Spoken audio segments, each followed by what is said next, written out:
et pro-zionnaire MRC. Les U prennent une nouvelle résolution concerne le Cameroun. Le conflit anglophone préoccupe le Congrès des USA. L'USA s'intéresse également aux prisonniers du parti MRC condamnés à des peines de prison. De résolutions ont été prises. Bienvenue sur la chaîne où nous vous mettons à jour sur des questions politiques au Cameroun. Vous abonnez à cette chaîne et activez la sélecteur de notifications afin que vous soyez le premier à être mis à jour chaque fois que nous publions une nouvelle vidéo. Le Congrès des États-Unis a, lors d'une récente session, pris des résolutions qu'elle a envoyées à la Commission des Affaires étrangères pour application. En ce qui concerne le Cameroun, il s'agit de la résolution H.895 contre la violation des droits de l'homme au Cameroun. Le détail de la résolution n'ont pas encore été dévoilés.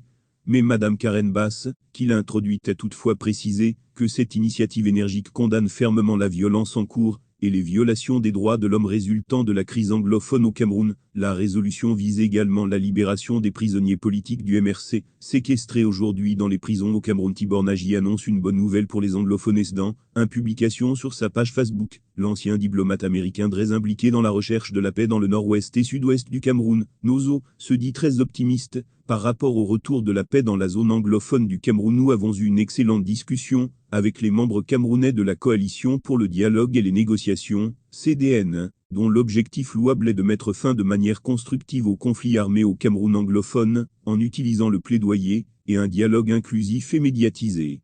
Nous souhaitons à CDN beaucoup de succès. Fermez les guillemets, a déclaré M. Tibor Nagy. Monsieur Nagy nourrit beaucoup d'espoir pour la réussite d'une nouvelle action que prépare le CDN. L'ancien diplomate ne garantit pas si l'initiative a réussi à convaincre Yaoundé, dont la position sur le règlement du conflit est bien connue de tous les acteurs. La coalition pour le dialogue et les négociations, CDN, est une organisation non gouvernementale internationale basée aux États-Unis et dont le but est de faciliter le dialogue et de rechercher une résolution négociée et la fin du conflit armé au Cameroun. Le CDN est composé de professionnels et de plus de 20 organisations partenaires dans le monde qui plaident pour la fin de la guerre civile au Cameroun. Les membres de CDN viennent de tous les horizons et travaillent avec les partenaires de CDN pour renforcer l'implication internationale dans la résolution du conflit et la construction d'une paix durable dans les territoires touchés par le conflit. En novembre 2020, la Coalition pour le dialogue et les négociations a organisé une conférence internationale virtuelle avec plus de 4000 participants et vue par des dizaines de milliers de Camerounais du Sud. La conférence s'est terminée par une série de résolutions des habitants du sud du Cameroun qui ont façonné les activités du CDN.